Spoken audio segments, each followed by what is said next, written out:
Se liga no céu. Que Deus vai fazer algo diferente aqui neste lugar. Amém? Estendam suas mãos em direção à mulher de Deus, a sua filha. Soberano Deus e amado Pai, aqui está a tua filha, Senhor. Disse sim mais uma vez para ti, Senhor. Ajuda ela como sempre o Senhor tem ajudado. Coloca, Senhor, as palavras poderosas que vêm de ti, Senhor. As palavras de transformação, a palavra que muda, a palavra que restaura. Usa ela como canal de bênção na vida de cada um de nós. Eu te peço, porque eu creio que essa noite vai ser noite diferente para a glória do teu nome. Ajuda-o em nome de Jesus. E a igreja diz: fique à vontade, pastor.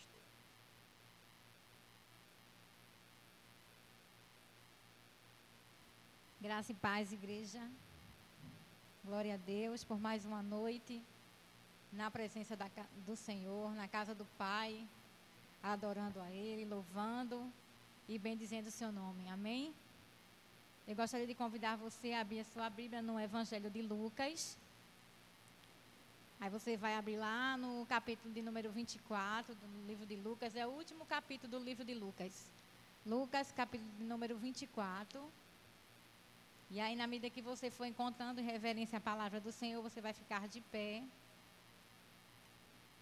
Que nós vamos fazer uma leitura juntos. Lucas capítulo 24, do verso 1 ao verso de número 3, e depois do verso 13 até o verso de número 16.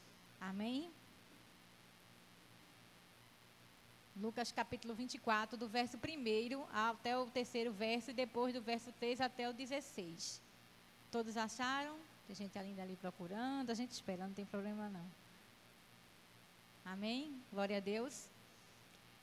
Versículo 1 diz assim: no primeiro dia da semana, de manhã bem cedo, as mulheres levaram ao sepulcro as especiarias aromáticas que haviam preparado. Encontraram removida a pedra do sepulcro, mas quando entraram não encontraram o corpo do Senhor Jesus. Versículo 13. Naquele mesmo dia, 2 deles estavam indo para um povoado chamado Emaús, a 11 quilômetros de Jerusalém. No caminho conversaram a respeito de tudo o que havia acontecido. Enquanto conversavam e discutiam, o próprio Jesus se aproximou e começou a caminhar com eles. Versículo 16. Mas os olhos deles foram impedidos de reconhecê-los. Amém? Podeis sentar. Glória a Deus por isso. Nós louvamos aqui, né? Eu quero conhecer Jesus. Será que nós realmente temos ou estamos reconhecendo o nosso Senhor Jesus como Ele merece ser reconhecido, como Ele deve ser reconhecido? E antes de adentrar, irmãos, na mensagem, eu gostaria de pincelar para vocês uma coisa que eu achei bastante interessante acerca do conhecimento dos judeus para com Jesus. A gente sabe que desde Gênesis, desde o início, Deus ele vem dando sinais durante toda a história pelos profetas e pelos líderes que se levantaram acerca do seu povo, acerca de Jesus Cristo. E o povo judeu, eles tinham uma concepção bem diferente acerca de Jesus. Tinham um entendimento bem diferente acerca de quem era Jesus. Porque o povo judeu, dentro da sua mentalidade natural, esperavam o Messias, que era Jesus, o libertador, que era Jesus, conforme as Escrituras assim diziam. E eles esperavam que Jesus fosse como Moisés, o grande resgatador, o grande libertador, que libertou todo o povo judeu da escravidão por meio de Faraó. Ou esperavam que Jesus fosse como Davi, um grande rei, guerreiro, poderoso e forte, porque Davi foi um rei guerreiro. Davi conquistou muitos reinos e muitos povos pela guerra através da espada. E a gente conhece a história de Davi, logo quando criança, quando menino, quando garoto, Davi venceu um gigante por meio da batalha. Então, Davi, ele era um grande guerreiro. E dentro da mentalidade do povo judeu, eles entendiam que Jesus seria assim como Moisés, e assim como Davi seria um grande libertador e um grande guerreiro. Eles acreditavam dentro da sua concepção que o reino que Jesus vinha trazer era o reino de liberdade natural, porque o povo judeu, eles estavam sendo escravizados pelo Império Romano, que não era muito diferente das demais escravidão que o povo passou durante toda a sua história. Viviam sendo oprimidos pelos romanos. Então, eles esperavam que esse Messias, que esse Salvador, que esse Jesus, que esse Senhor fosse o libertador, como Moisés e como Davi foi. Esperavam que o reino que Jesus anunciava fosse aquele reino poderoso que iria tirá-los do Império Romano, da mão do Império Romano, e ia fazer deles um povo livre por completo por um rei, Jesus, um rei para o trono. Então, eles não conseguiam entender que o reino que Jesus falava e que as Escrituras falavam acerca dele não era um reino natural, não era um reino material, era um reino espiritual. Quando ele diz que nós devemos buscar primeiramente o reino dos céus, Jesus estava falando acerca do reino espiritual, não do reino material, mas os judeus não entendiam assim, não compreendiam assim. E agora, voltando para o texto do capítulo 24, irmãos, a gente começa a entender por que tudo isso aconteceu aqui dentro da história. Lucas, ele escreve o evangelho do seu próprio nome, dirigido a Teófilo, seu grande amigo. Alguns dizem, estudiosos dizem que ele seria um grego ou romano convertido. Então, Lucas escreve a carta, o evangelho de Lucas, a Teófilo, e ele narra os acontecimentos da história de Jesus. E se a gente observar do versículo 20, do capítulo 22 até o capítulo 24, ele vai narrar a crucificação de Jesus, ele vai narrar a entrega de Jesus, o julgamento de Jesus, a morte de Jesus e no capítulo 24 a ressurreição de Jesus. E a gente começa a entender dentro desse texto porque era tão difícil para o povo judeu entender que esse Jesus aqui não era o Jesus que eles compreendiam, que eles pensavam ser. E nós vimos que o texto ele fala que depois da morte de Jesus, e nós sabemos disso, ele foi crucificado.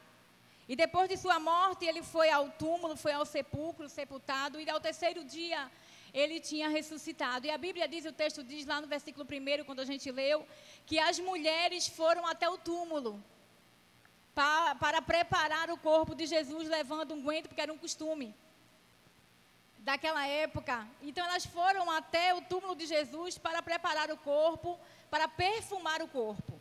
E a Bíblia diz, e o texto diz que quando aquelas mulheres chegam diante do sepulcro, elas encontram a pedra removida e lá dentro não existia mais nada, não tinha corpo.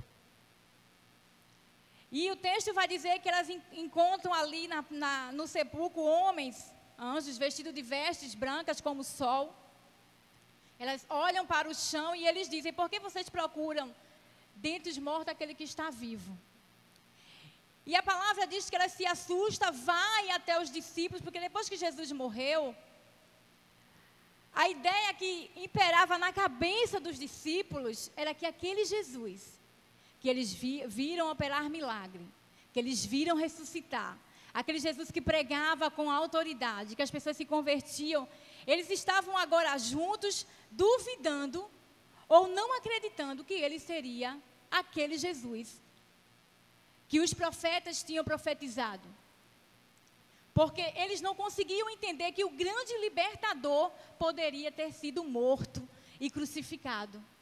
Ora, se a palavra, se a profecia dizia que viria aquele que seria o grande libertador de Israel, que ele viria proclamar o seu reino, um reino de paz, que ele viria salvar e resgatar o povo, como poderia agora esse rei ser crucificado?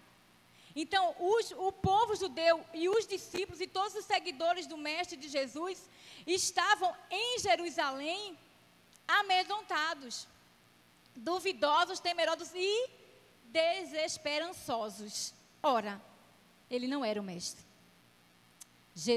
Esse Jesus, não era quem dizia ser. Era esse tipo de pensamento que vagueava na mente, ou que vagava na mente dos discípulos, dos seguidores de Jesus. E aí a Bíblia diz que quando as mulheres foram até eles, e começou a dizer, olha, nós fomos lá no túmulo e o túmulo estava vazio. E encontramos homens lá, anjos, homens de branco, que disseram que ele não está entre os mortos, que ele ressuscitou. O texto diz que eles ficaram espantados, duvidosos, e Pedro, como sempre, era o mais ousado, era aquele que tomava mais atitude, era aquele que tinha um espírito de líder, apesar de todas as suas dificuldades, todas as suas limitações. Pedro, ele tinha o espírito de líder, Jesus viu isso nele, por isso Jesus foi buscar Pedro. E aí Pedro corre até o túmulo, porque Pedro pensa assim, eu vou ver com meus próprios olhos, se o que as mulheres estão dizendo é verdade. Ora, eram mulheres, então eu vou ver, se não estão fantasiando. E aí ele foi, e a Bíblia diz, e o texto diz que chegando lá, Pedro encontra e vê o mesmo cenário, o túmulo vazio. E no versículo número 13, irmãos, a gente vê que depois que tudo isso aconteceu, os discípulos ficaram duvidosos, temerosos, desesperançosos, e havia 2 homens, que aqui o texto destaca, que naquele mesmo dia 2 deles, porque havia os 11 e mais alguns, porque Judas já tinha se precipitado, Judas já tinha se suicidado, né, já tinha dado o seu próprio fim. Então estavam os 11 discípulos e mais alguns, porque haviam cerca de 70 seguidores de Jesus. Não eram só os 11, tá certo? Que ficavam com Jesus. Eles foram separados para uma missão, mas haviam mais seguidores. E aí, dentre todos aqueles seguidores, 2 homens decidem sair de Jerusalém e ir para Emaús. Eles decidem se mudar de Jerusalém, onde havia ocorrido a crucificação de Cristo, porque era a festa da Páscoa, e a cidade estava sendo muito visitada. Então eles decidem sair de Jerusalém, que é lugar de paz, e decidem ir para Emaús, que é lugar de água corrente, de água fervente. É o significado do nome dessas 2 cidades. E no meio do caminho, quando aqueles homens estavam saindo do caminho, indo para Emaús, o texto diz que ele encontra um homem. E lá no meio do caminho, quando ele encontra o homem, aquele homem que era o próprio Jesus, pergunta para eles assim, olha, do que vocês estão falando? Porque eles estavam falando do que havia acontecido. Estavam envolvidos pelo grande acontecimento, pela crucificação de Jesus. Ora, o Mestre, o Salvador, o Rei dos Reis, aquele que disse ser o Filho de Deus, morreu, foi crucificado. O nosso resgatador foi crucificado. Estavam falando sobre isso. E aí Jesus chega perante aqueles homens que eram seus seguidores, que andaram com Jesus. Vocês estão entendendo?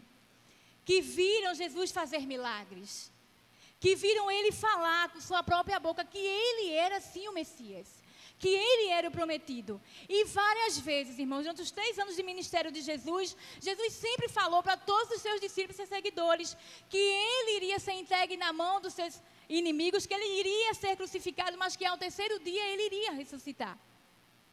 Jesus havia falado isso durante os seus 3 anos de ministério, mas eles estavam com os seus ouvidos tapados para ouvir o que Jesus falava. E aqui no meio do caminho, esse Jesus, que eles conheciam, que eles andavam com ele, pergunta para ele, do que vocês estão falando? Do que vocês estão conversando? E o texto diz que aqueles 2 homens disseram para ele, olha, você é o único aqui que não sabe o que aconteceu. Aí eles começam a contar para Jesus. Quem era Jesus? Olha, Jesus, que disse que era o Messias, ele morreu, foi crucificado. pelos sumos sacerdotes e pelas autoridades romanas. Ele está morto. A falta de esperança, a falta de confiança é terrível, não é? E eles disseram, ele está morto, ele não existe mais. E a Bíblia diz que eles começaram a falar e a narrar todos os acontecimentos até o momento em que Jesus começa a falar para eles acerca da palavra. A Bíblia diz que Jesus começa a dizer para eles, olha, acaso ele não tinha falado desde Moisés que isso iria acontecer? Que ele iria vir e que ele iria morrer, mas que ao terceiro dia ele iria ressuscitar. Mas os olhos deles estavam, e os ouvidos deles estavam vendados, para entender o que Jesus falava. Versículo 16 diz assim, mas os olhos deles foram impedidos de reconhecê-lo. Não havia cegueira neles, eles não eram cegos, materialmente falando. Não tinha nada ocultando a sua visão. Mas o texto diz que os olhos deles foram impedidos de reconhecê-lo.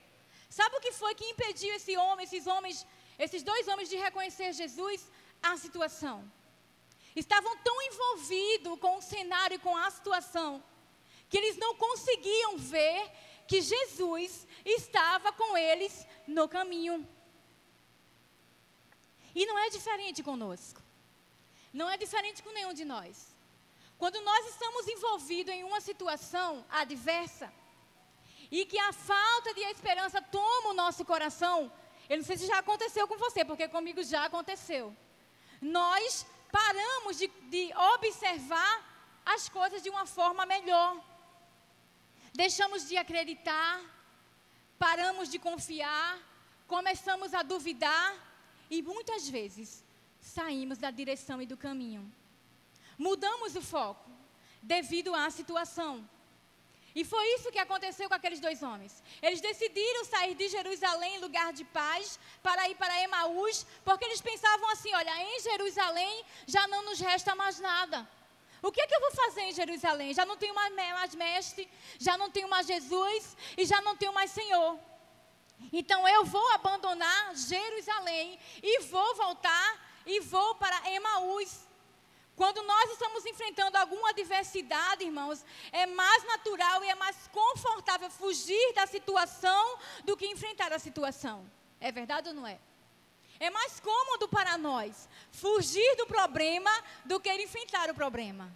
Negar o problema é mais fácil do que enfrentá-lo. Isso é uma verdade. E foi isso que estava acontecendo aqui. Aqueles homens, aqueles discípulos, aqueles seguidores, não queriam mais ficar em Jerusalém, queriam buscar outro caminho porque não tinham mais confiança, não tinham mais fé e nem mais esperança. Ainda que no versículo 49 desse mesmo texto, a Bíblia diz que Jesus diz, ficai em Jerusalém. Fiquem em Jerusalém, porque havia uma promessa, que lá em Joel já falava, de algo que iria acontecer de forma sobrenatural após a morte de Jesus, para dar poder, autoridade a todos aqueles que ficassem em Jerusalém. Jerusalém, irmãos, é a presença de Deus. Jerusalém é você ficar diante da presença de Deus, dentro da vontade de Deus, no caminho que Deus, Ele determinou para você ficar. Deus não mandou você sair de Jerusalém. Pode estar tudo conturbado, pode estar tudo bagunçado, pode estar tudo desordenado, pode estar tudo ruim, mas fique em Jerusalém. É lá o caminho, é lá o lugar de paz, é lá que vai chegar a tua solução. Teu mestre está lá. Pode não parecer para você, pode até não parecer para mim, mas Jesus está com você. Ele está lá em Jerusalém. Ele está lá na situação. Ele não lhe abandonou. Mas é mais fácil fugir. É mais fácil sair da direção do que ficar. Mas eu quero lhe convidar nesta noite para que você fique na direção de Deus. Fique na presença do Senhor. Fique em Jerusalém. Vai vir socorro, sim. Vai vir solução, sim. Vai vir. Fique na presença de Deus. Fique, pois, em Jerusalém. Então, eles estavam no caminho errado, indo para Emaús, enquanto deviam ficar em Jerusalém. Outra coisa, irmãos, é que eles não conheciam Jesus como deviam conhecer. O fato de estarmos na casa do Senhor, na igreja, frequentar os cultos, pregar, louvar, orar, não significa dizer que é o suficiente para conhecer Jesus. Sabe por quê? Porque quando se conhece, se tem intimidade. Quando se conhece, se conquista intimidade. E intimidade gera confiança. Intimidade gera confiança. Quando você confia em alguém, quando você tem intimidade com alguém, você confia nessa pessoa, é ou não é?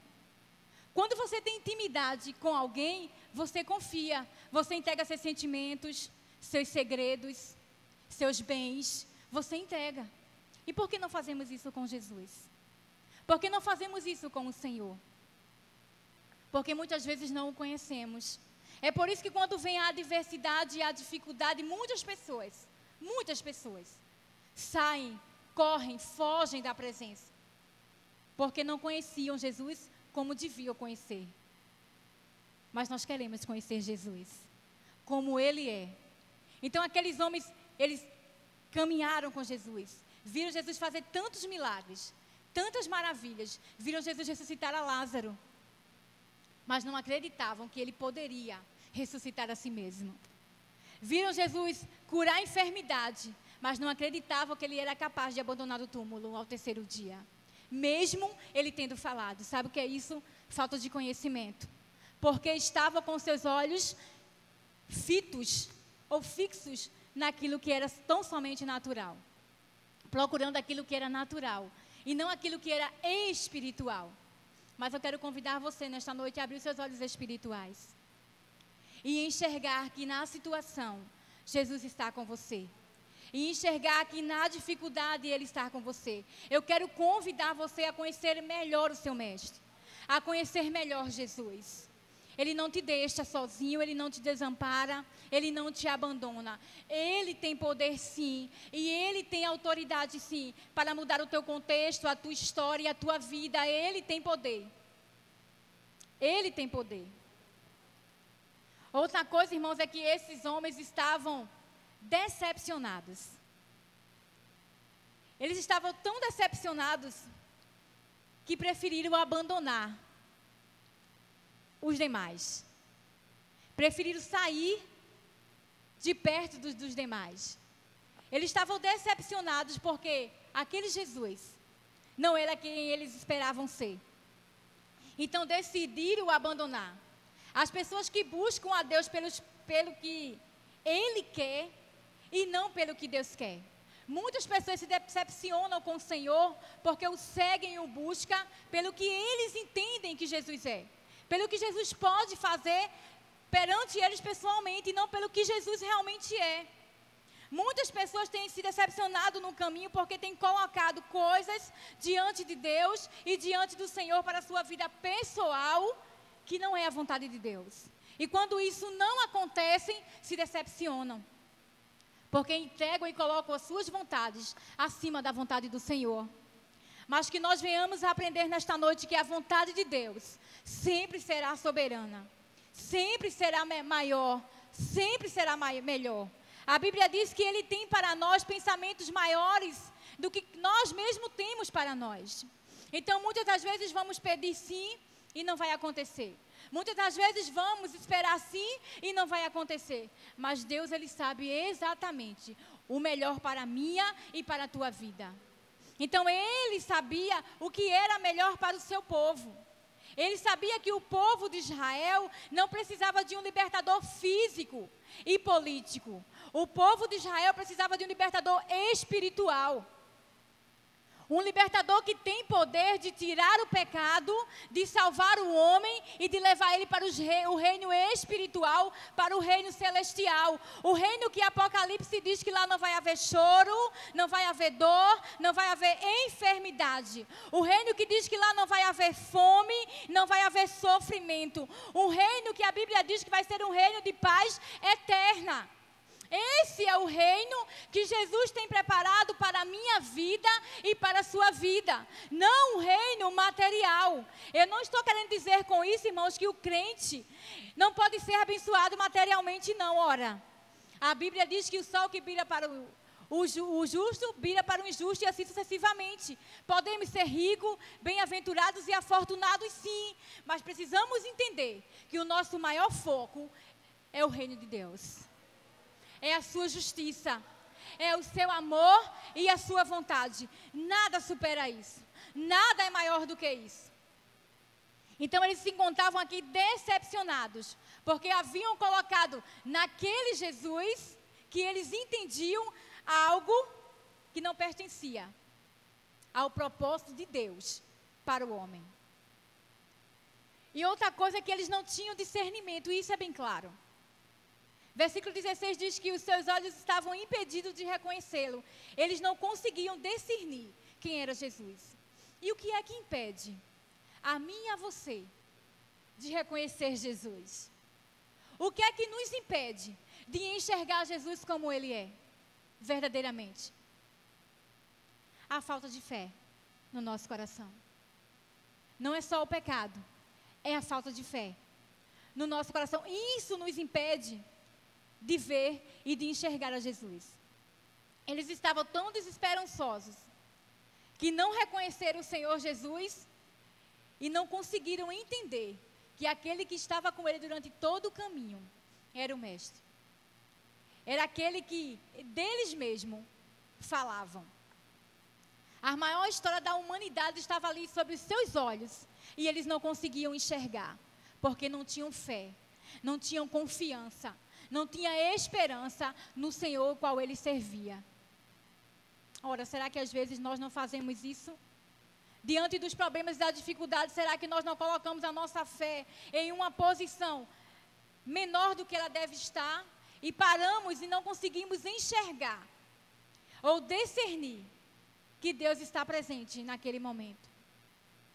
Nós precisamos entender e começar a ver que mesmo na dificuldade, existe vestígio de milagre.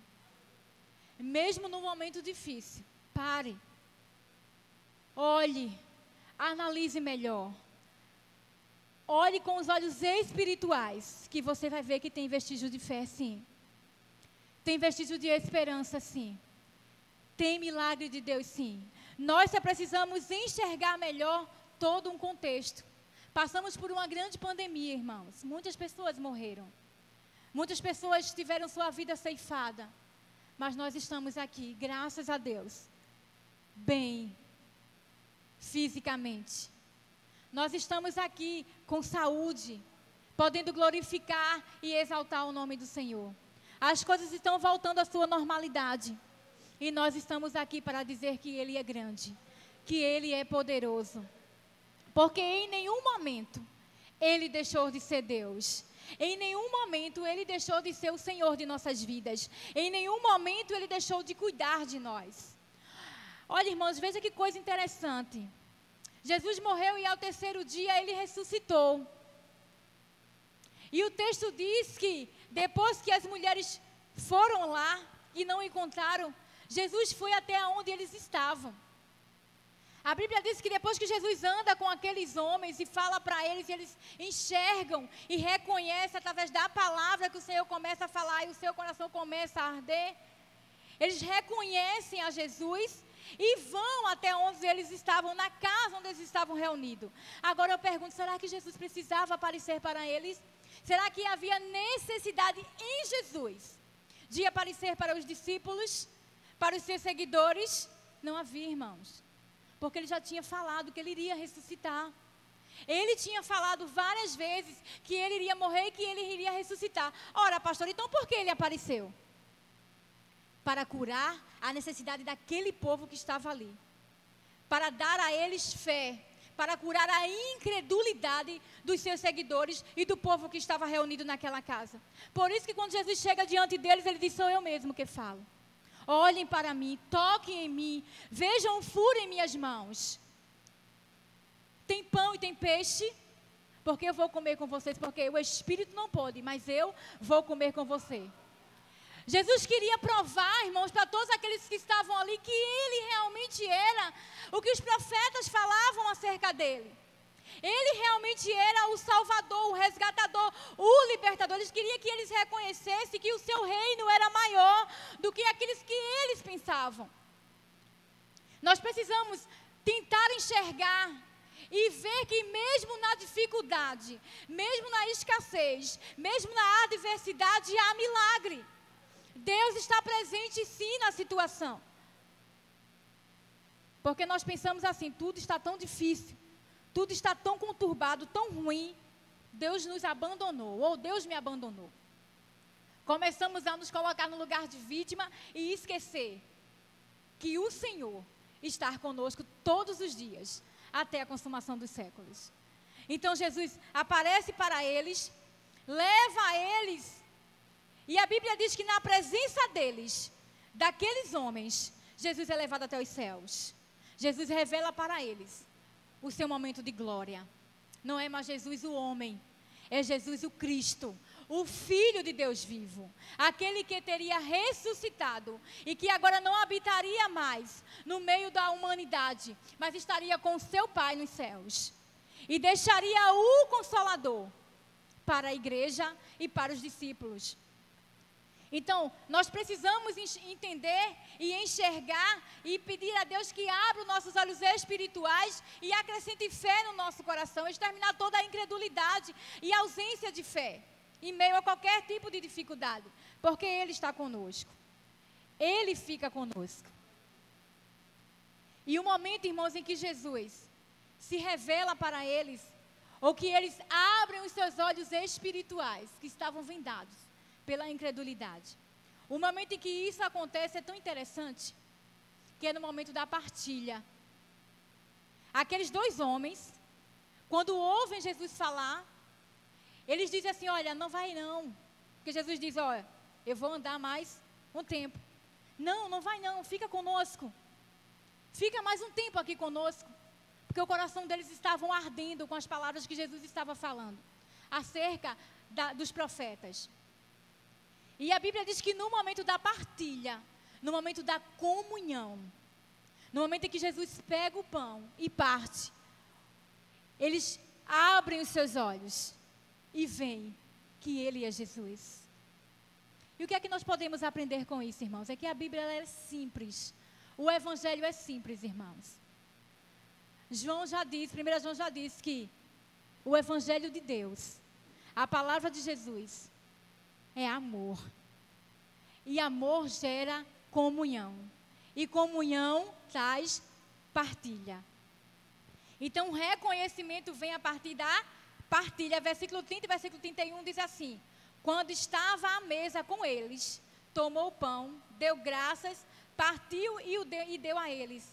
Então, os olhos deles foram abertos e o reconheceram. E ele desapareceu da vista deles.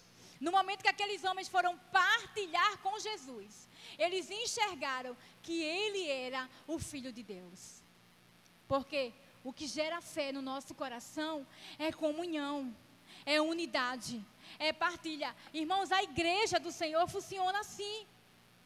A igreja do Senhor funciona com isso, com comunhão e compartilhamento. Porque a Bíblia diz que Ele é a cabeça e que nós somos o corpo, e que juntamente funcionamos como instituição de Deus aqui na terra.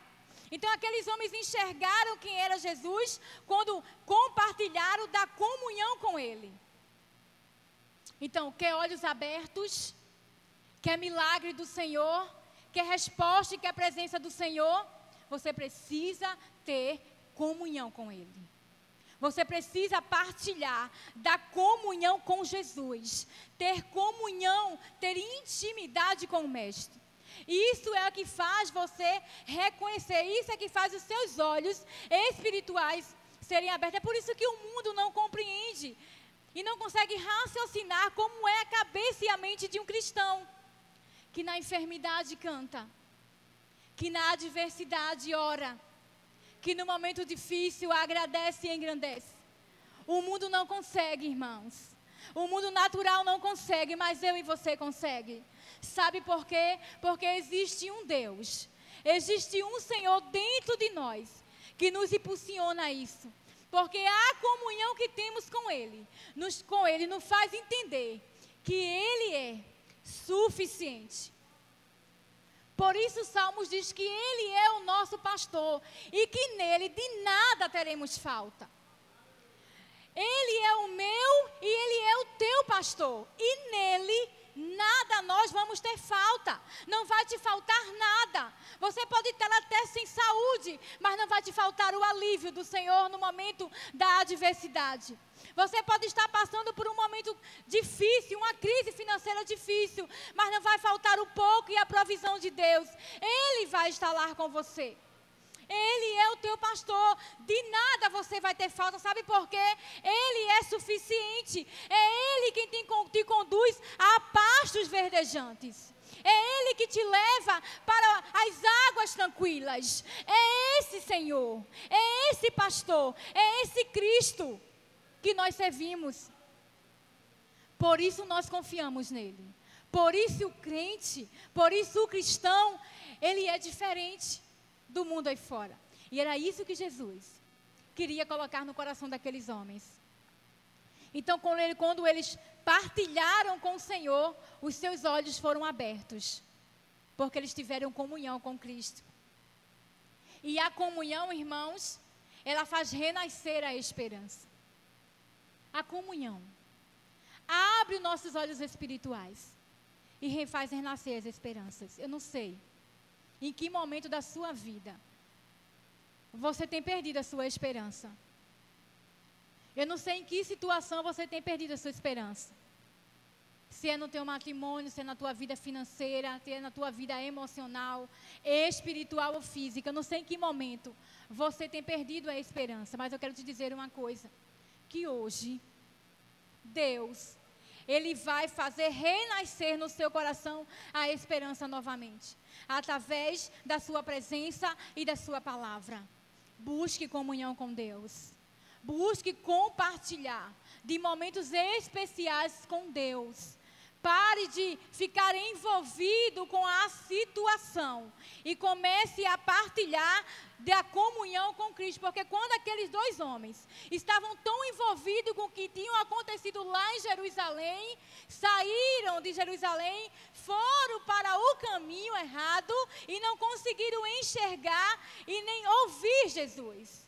Porque estavam tão envolvidos com a situação que não conseguiram ver Jesus.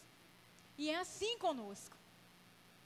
Quando estamos envolvidos com a situação, nós não conseguimos enxergar Jesus.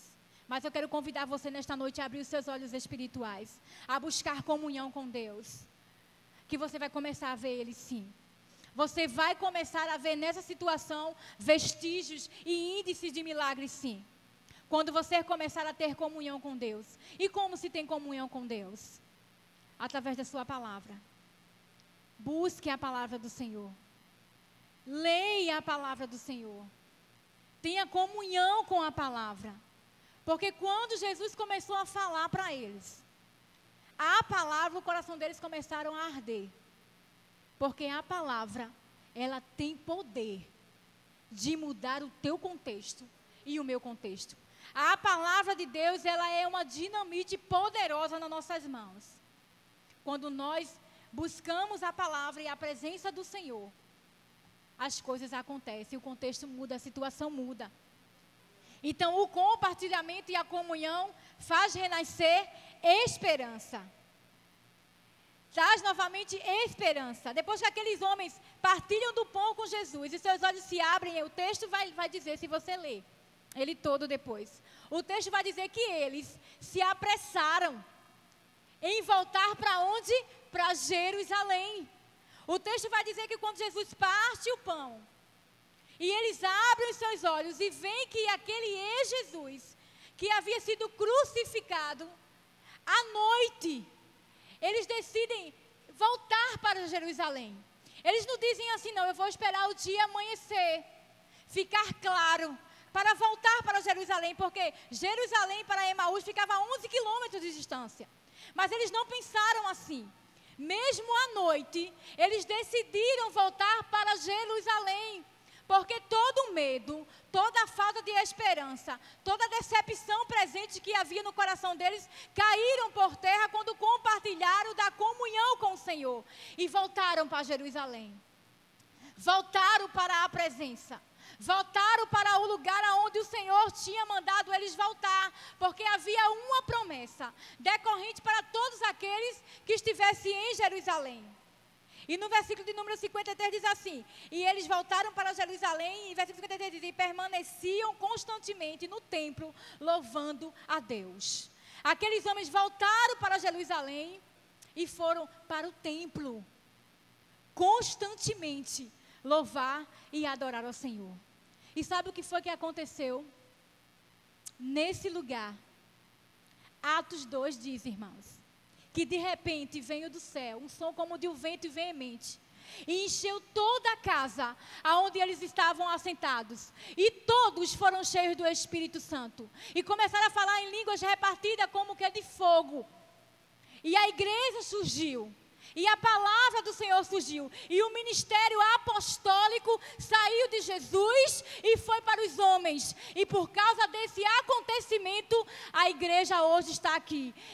Eu e você estamos aqui hoje, glorificando e exaltando a Ele, dizendo que Ele é poderoso, que Ele é forte, porque esses homens voltaram para Jerusalém. E porque voltaram, foram revestidos de autoridade. E a Bíblia diz, irmãos, que eles tiveram tanta ousadia, que pregavam, não paravam de pregar, e a igreja do Senhor começou a nascer, lá em Jerusalém, em Samaria, em Judeia e em todos os confins da terra.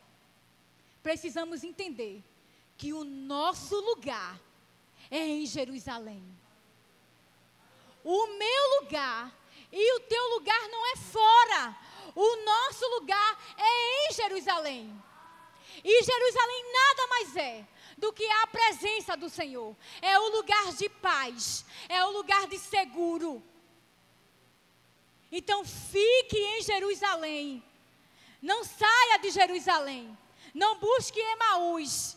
E não vá perdido pelo caminho, envolvido pela situação, achando que não tem mais solução. Ah, não vou fazer mais.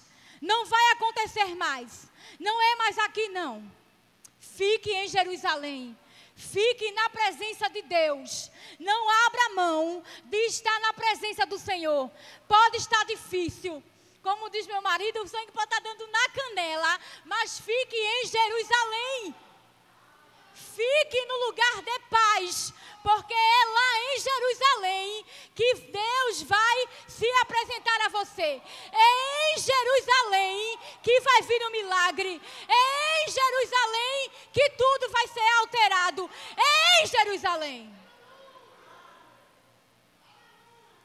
Precisamos entender, irmãos, que o melhor lugar para mim, para você e para a sua família é na presença de Deus. Precisamos parar de nos embaraçar com as coisas que estão acontecendo aí fora, ou até no nosso meio. Parar de olhar para A, para B e para C. Você precisa olhar para Jesus. Quando aqueles homens começaram a olhar para a situação da crucificação em Jerusalém, perderam o foco do Mestre, ao ponto de não reconhecê-lo mais. De Jesus andar com ele durante todo o caminho, conversando com eles, e eles não puderam entender e enxergar. Então pare de se embaraçar com as coisas aí fora, com as coisas presentes, e comece a olhar para Jesus, olhar para Ele. Ele é o meu foco e Ele é o teu foco.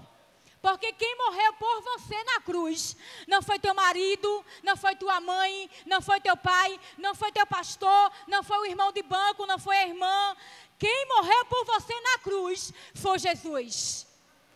Então olhe para Ele, fique na presença dEle. Permaneça na presença do Senhor, trabalhando no reino, porque Ele vai vir. Ele vem. Maranata, ora vem, Senhor Jesus. Ele vem nos buscar.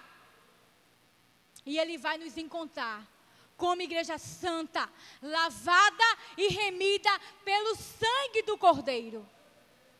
Então fique na presença do Senhor. Não saia da presença. Fique de pé em nome de Jesus.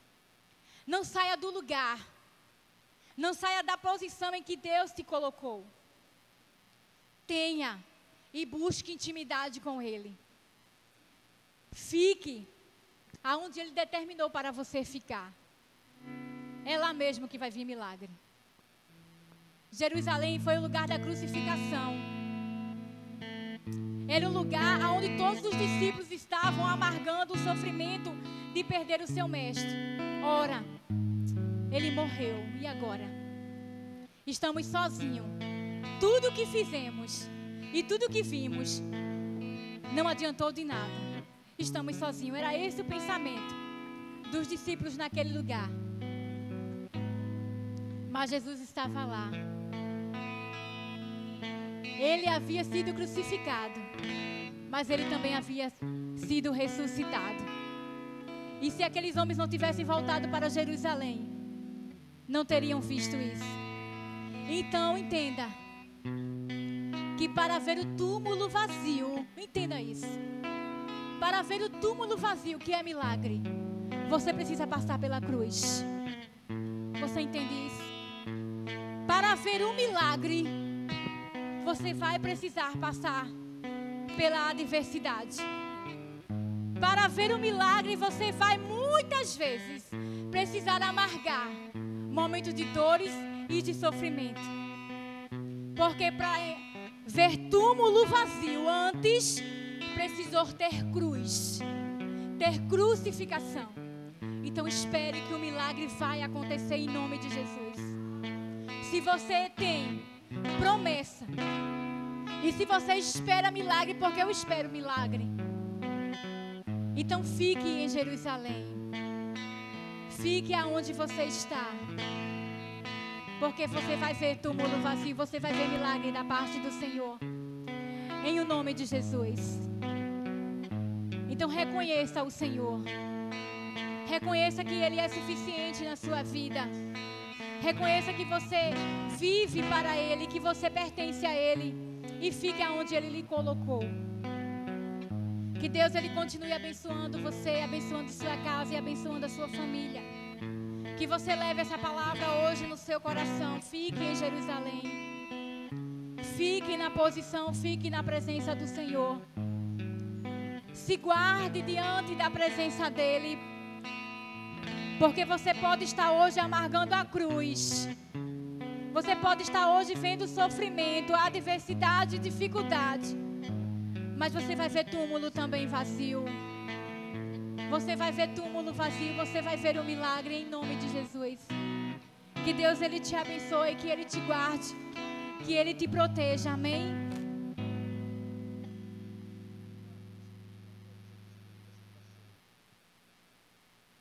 Glória a Deus por isso. Irmãos, eu quero avisar vocês que domingo que vem é Santa Ceia, o primeiro domingo desse mês de setembro não é Santa Ceia, então venha. Traga mais alguém com você, convide alguém que não está vindo para a igreja que você conhece, para vir para a Santa Ceia. É um momento, como a gente falou, de partilha, de comunhão, e esse é um momento de comunhão e de partilha com o Senhor, porque fazemos